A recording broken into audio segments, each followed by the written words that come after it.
Welcome to my YouTube channel one day Guru. मैं आशा करता हूं कि आप सभी लोगों का भविष्य अच्छा हो, बेहतर हो और आप सरकारी नौकरी प्राप्त करें। इसी क्रम में आज का जो मेरा टॉपिक है वो है सौरमंडल का।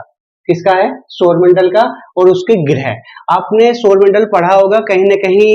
अब जो क्वेश्चन आ रहे हैं वो कहीं ना कहीं स्पेशल निकाल के दे रहा हो, ठीक है। तो उसी क्रम में आज ये 5-7 मिनट की वीडियो होगी, इसमें सारा सौरमंडल खत्म हो जाएगा। यानी कि बहुत ही बारीक क्वेश्चन भी मैंने रखे हैं और ऐसा क्यों हो रहा है ये भी मैंने इसमें दर्शाने की कोशिश की है। और मुझे उम्मीद है कि इस एक वीडियो से आप नोट कर लेंगे और सारे के सारे बिल्कुल कभी भी कहीं भी आए, बुढ़ापे तक छोटे बच्चों को सिखाएं, बड़ों को सिखाएं, कुछ भी करें, इससे बाहर कोई भी क्वेश्चन कभी भी भविष्य में नहीं बनेगा, ठीक है। आइए इसी क्रम में चर्चा करते शुरू करते हैं।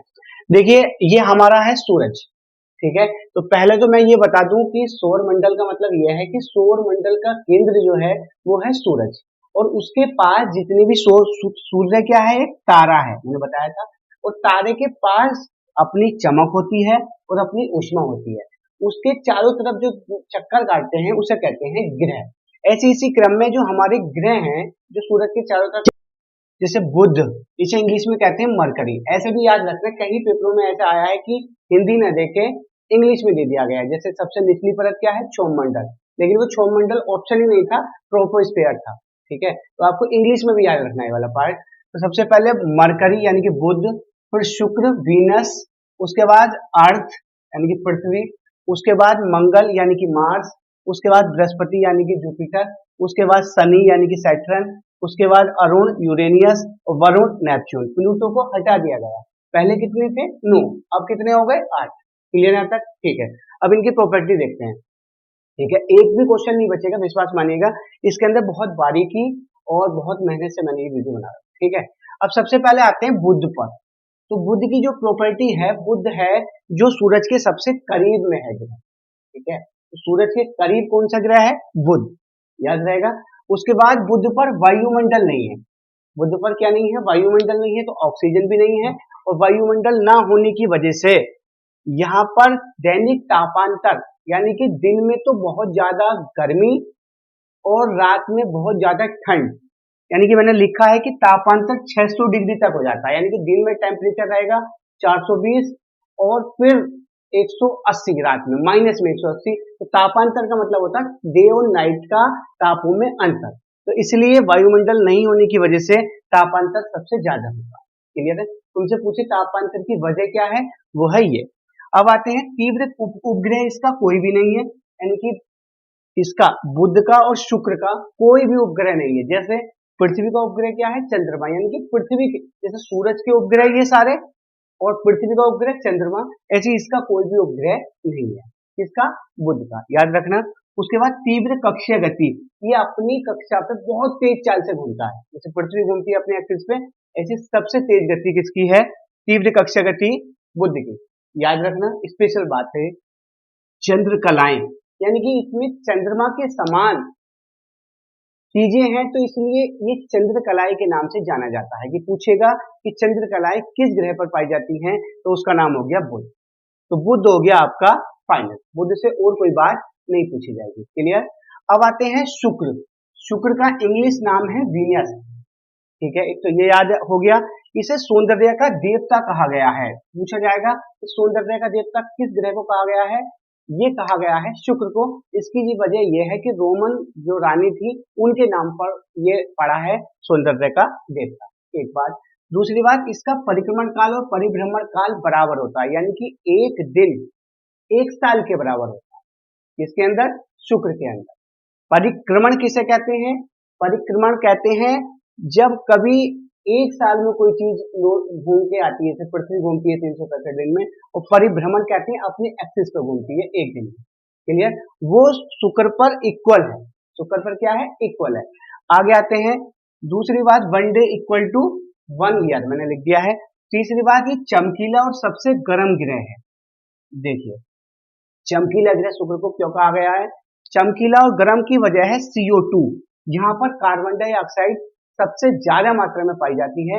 इसलिए सूरज से आने वाली जो किरणें हैं, उत्सर्जन है, वो ऑब्जर्व कर लेता है, तो उसका वायुमंडलीय तापमान गर्म हो जाता है। इसलिए इसे चमकीला तारा, चमकीला ग्रह, सबसे गर्म ग्रह और व्हाइट पिंक ग्रह भी कहा गया है। कलर का विशेष ध्यान रखना, व्हाइट पिंक यानी कि सफेद गुलाबी ग्रह किसे कहते हैं, वो कहते हैं शुक्र को। शायद ये नहीं पता होगा, ठीक है, मंगल का पढ़ा होगा, लेकिन ये ध्यान रखना, चमकीला, सबसे गर्म, कार्बन डाइऑक्साइड की वजह से, ठीक है, क्योंकि कार्बन डाइऑक्साइड क्या करता है कि जितनी भी गर्मी होती है, सूरज का तापमान होता है, उसे ऑब्जर्व कर लेता है, ठीक है, तो इसलिए इसे गर्म ग्रह कहा गया है। एंटी क्लॉकवाइज घूमता है ये और आगे, एंटी क्लॉकवाइज का मतलब कि ये घड़ी की विपरीत दिशा में घूमते हैं, बाकी सीधी दिशा में घूमते हैं। अगला है, इसका भी कोई उपग्रह नहीं है, ठीक है। और अब आता है प्रेशर कुकर वाला ग्रह, देखो इस पर चर्चा करते हैं। प्रेशर कुकर का मतलब यह है, प्रेशर कुकर में क्या होता है कि दाब जो है, प्रेशर जो है वो बढ़ जाता है। ऐसी क्या है कि इसका जो दाब है, प्रेशर है, वो 92 गुना है पृथ्वी के, 92 गुना प्रेशर ज्यादा है, तो इसलिए इसे प्रेशर कुकर वाला ग्रह कहा गया है। अगली बात पे आते हैं, शाम का तारा, भोर का तारा। शाम का तारा, भोर का तारा किसे कहते हैं, शुक्र को। इसकी वजह क्या है कि सूर्य उदय से पहले और सूर्य अस्त होने के बाद, यानी कि यहाँ पर तिरछी पड़ती है किरणें, तो इसलिए ये चमकता है, शाम में भी सुबह में भी, इसलिए इसे शाम का तारा और भोर का तारा कहा गया है, किसे, शुक्र को, यानी कि वीनस को। इस तरीके से आप याद रखोगे तो कभी भूलोगे नहीं। अगर तुम ऐसे ही रटोगे कि शाम का तारा किसे कहते हैं, कुछ पता नहीं आगे पीछे का, तो कोई से भी लगा के भाग जाओ, ठीक है, तो एक एक नंबर आपको नौकरी दे देंगे। आगे आते हैं, पृथ्वी की बहन। पृथ्वी की बहन, अब कहते हैं जीवन जो संभव है वो मंगल पर है, लेकिन पृथ्वी की बहन किसे कहा गया है, शुक्र को, क्योंकि उसकी जो बनावट है, ठीक है, उसकी जो गुरुत्वाकर्षण है, उसका जो ऋतु है, वो सब किसके बराबर है, वो सब है शुक्र के बराबर, इसलिए इसे पृथ्वी की बहन कहा गया। पृथ्वी जैसी इसकी स्ट्रक्चर है, इसलिए इसे पृथ्वी की बहन कहा गया है। आगे है, सबसे धीमे गति करता है, कौन, शुक्र। अब आगे आते हैं पृथ्वी पर। पृथ्वी का मैंने ज्यादा वर्णन नहीं किया है, ये पूरा आएगा। पृथ्वी क्या है, पृथ्वी को एक तो नीला ग्रह कहा गया है, देखो नीला ही बनाया मैंने, जल की अधिकता के कारण, और हरा ग्रह कहा गया है प्राकृतिक वनस्पति के कारण। सिर्फ इतना पढ़ना है, और यहाँ पर जीवन इसलिए संभव है क्योंकि यहाँ वाटर भी है और ऑक्सीजन भी है, और बिल्कुल बीचों बीच है सूरज के, इसलिए यहाँ पर जीवन संभव है, इसलिए इसे रहने योग्य क्षेत्र या हैबिटेबल जोन कहा गया है। अब आगे आते हैं मंगल पर। मंगल का नाम है मार्स, यानी कि मार्स O2 पाई जाती है, और मंगल पर मंगल का जो लाल रंग है, देखो रंग पर जरा इसका विशेष ध्यान रखना, लाल रंग मंगल का आयरन ऑक्साइड की वजह से होता है। तो तुमसे पूछे लाल कलर का कौन सा ग्रह, मंगल यानी कि मार्स, और उसका किसकी वजह से, आयरन ऑक्साइड की वजह से। क्लियर। दूसरी बात, उपग्रह इसके जो है वो है दो, फोबोस और डिमोस, याद रखना, एक तो मंगल, शनि और बृहस्पति, ये तीनों के उपग्रह सबसे ज्यादा पूछे जाते हैं। तो इसके उपग्रह है फोबोस और डिमोस। डिमोस जो है वो स्मॉल उपग्रह है सौरमंडल का, सौरमंडल का सबसे छोटा उपग्रह अगर पूछा जाएगा तो वो हो गया डिमोस, ठीक है, और बड़ा पूछा जाएगा तो वो हो गया गैनीमीड, मैंने अगले उसमें लिखा है, वो बृहस्पति का है। तो सबसे छोटा उपग्रह किसका, मंगल का। क्लियर है। अब आगे लाल रंग भी हो गया, ये सब हो गया फाइनल। अब आते हैं, देखो मंगल और बृहस्पति के बीच क्षुद्र ग्रह पट्टी पाई जाती है, यानी कि बहुत बड़े बड़े जो है पत्थर जैसे ग्रह टाइप वो घूमते रहते हैं मंगल और बृहस्पति के बीच। वो तुमसे पूछे क्षुद्र ग्रह पट्टी, बहुत ही जबरदस्त क्वेश्चन है, वो किसके बीच, मंगल और बृहस्पति के बीच। ये होता क्या है, जैसे ही ये ग्रह गुरुत्वाकर्षण के कारण मंगल में पार करते हैं तो वैसे ही आगे की तरफ बढ़ जाते हैं पृथ्वी की तरफ, और जैसे ही पृथ्वी की तरफ बढ़ते हैं तो घर्षण बल के कारण उनमें चमक उत्पन्न हो जाती है, और कुछ तो वैसे ही जल जाते हैं वायुमंडल में, और कुछ जो है नीचे आ जाते हैं, उनसे फिर निर्माण होता है उनका पिंड का। जैसे भारत में उनका पिंड से बनी झील कौन सी हो गई, लोनार झील, जो कि महाराष्ट्र में, ठीक है, ये हो गया क्लियर मंगल का। अब यानी कि बुध से लेकर और मंगल तक के सारे ग्रह कहलाते हैं आंतरिक या पार्थिव, पत्थर जैसे पार्थिव ग्रह, और मंगल से लेकर और वरुण तक के कहलाते हैं बाह्य ग्रह, यानी कि गैसीय ग्रह इन्हें कहा गया है और जैवियन ग्रह इन्हें कहा गया है, याद रखना। अब आते हैं बृहस्पति पर, बृहस्पति की चर्चा करते हैं। बृहस्पति बहुत इंपॉर्टेंट है, बृहस्पति सबसे बड़ा है, यानी कि सबसे बड़े ग्रह की अगर हम बात करें तो वो है बृहस्पति, सबसे छोटा बुध, तो सबसे बड़ा ग्रह का नाम हो गया बृहस्पति। बृहस्पति पर 95 मून है, यानी कि उपग्रह है बृहस्पति के, लेकिन अब इसी साल 145 मून हो गए हैं किसके, शनि के। अब आपसे पूछा जाएगा कि सबसे ज्यादा उपग्रह किस ग्रह के हैं, तो वो आंसर होगा शनि। ये आगे पीछे होते रहते हैं, तो इसलिए अब वर्तमान में सबसे ज्यादा उपग्रह किसके हैं, शनि के। फिलहाल बृहस्पति की चर्चा करते हैं। सबसे बड़ा 95 मून है और ये गैसीय ग्रह है। टेम्परेचर लो होता है, यानी कि यहाँ पर हल्के पदार्थ पाए जाते हैं, इसलिए उसके वायुमंडल का जो तापमान है वो लो रहता है, इसलिए इसे शीत ऋतु वाला ग्रह भी कहा गया है। किसे, बृहस्पति को। और इसका चुंबकीय क्षेत्र, यानी कि तुमसे पूछा जाएगा हाइड्रोजन के कारण इसका जो चुंबकीय क्षेत्र है, जो अपनी तरफ आकर्षित करती है सब चीजें चुंबक की तरह, वो सबसे ज्यादा है। इस तरीके की चीजें आपको शायद मुश्किल पता हो, तो आप इसलिए पूरी वीडियो देखना और इसे एकदम 2 बार देखना और फिर नोट्स बना लेना।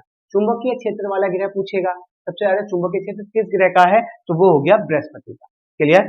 आगे आते हैं, SO2 पाया जाता है और उपग्रह इसका है सबसे बड़ा गैनेमीड। याद रखना, सबसे बड़ा उपग्रह है गैनेमीड, किसका, बृहस्पति का। और सबसे छोटा है वो भी पूछ ले, सौरमंडल का सबसे बड़ा उपग्रह गैनेमीड और सबसे छोटा उपग्रह वो मैंने बता दिया है, वो है डिमोस। ठीक है। आगे है सबसे ताकतवर वाला ग्रह किसे कहा गया है, ऐसी चीजें शायद नहीं पता हो, तो सबसे ताकतवर वाला ग्रह है बृहस्पति। ठीक है। अब आगे आते हैं, इसका कलर सफेद छल्लों के साथ नारंगी ग्रह है। ये बात बहुत ही कम लोगों को पता होगी, इसलिए इसे स्पेशल तौर पे याद रखना। मंगल का पता होगा, एक दो का पता होगा, हरे का पता होगा, लेकिन इस तरीके के कलर आपको याद रखना है। सफेद छल्लों के साथ नारंगी ग्रह कौन सा हो गया, बृहस्पति। अब आगे बढ़ते हैं शनि पर। शनि का कलर कई बार आ चुका है, लेकिन बहुत ही कम लोगों को याद रहता है। शनि का जो कलर है उसे कहा गया है काला ग्रह, यानी कि काला ग्रह जिसकी वजह से, नाइट्रोजन की वजह से इसे काला ग्रह कहा गया है। आप याद रखना, ऐसी भी वजह पूछ सकता है। और किसे कहा गया है, शनि को। इसे गैसीय ग्रह, सबसे ज्यादा गैसें किसमें पाई जाती हैं, शनि पर। इसे जैवियन ग्रह भी कहते हैं। और इसमें कितनी चंद्रमा है, यानी कि उपग्रह है 145 मून। ये हल्का है। तुमसे पूछा जाए सबसे हल्का ग्रह कौन सा है, तो वो हो जाएगा सैटर्न या शनि, क्योंकि गैसीय मात्राएं ज्यादा हैं। और सबसे कम घनत्व वो भी किसका है, शनि का। सबसे ज्यादा घनत्व वो किसका है, पृथ्वी पर। अब आपको क्लियर होना चाहिए घनत्व कैसे किसे है। घनत्व का मतलब होता है कि एकांक क्षेत्रफल पर जितनी ज्यादा प्रेशर होगा उसे घनत्व ज्यादा। कहने का मतलब, कहते हैं दिल्ली का जनसंख्या घनत्व ज्यादा है, क्योंकि उसकी वजह क्या है कि ठूस ठूस के भरे दिल्ली के अंदर, यानी कि एकांक क्षेत्रफल पर रहने वाले लोगों की संख्या ज्यादा। ऐसी क्या है कि अब शनि क्या है, गैस गैस है, आराम से घूम रही है, तो इसलिए इसका घनत्व कम है। पृथ्वी पर घनत्व ज्यादा है क्षेत्रफल के हिसाब से। अब आगे आते हैं अरुण पर। अरुण को हरे ग्रह कहा गया है। हरा ग्रह रंग इसका वो होता है, इसकी वजह से वो है मीथेन की वजह से इसे हरा ग्रह कहा गया है। बर्फीले ग्रह भी हैं, क्योंकि इधर सूरज से दूरी के क्रम में है ये।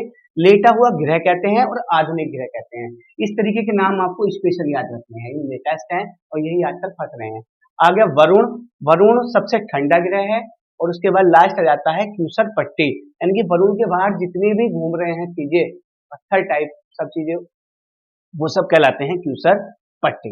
अब आपको बिल्कुल क्लियर है, बाह्य ग्रह है। और हाँ, शनि का जो इसमें 7 रिंग पाई जाती है और इसका सबसे बड़ा उपग्रह है टाइटन। टाइटन और गैनीमीड में कभी भी गलती मत करना, ये सबसे ज्यादा आते हैं। गैनीमीड किसका है, बृहस्पति का, और ये किसका है, शनि का।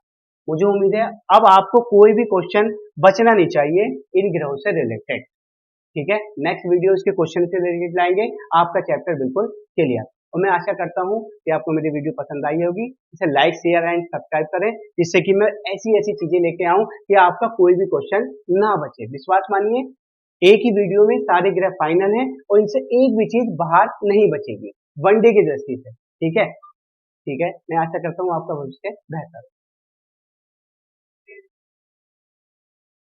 हो।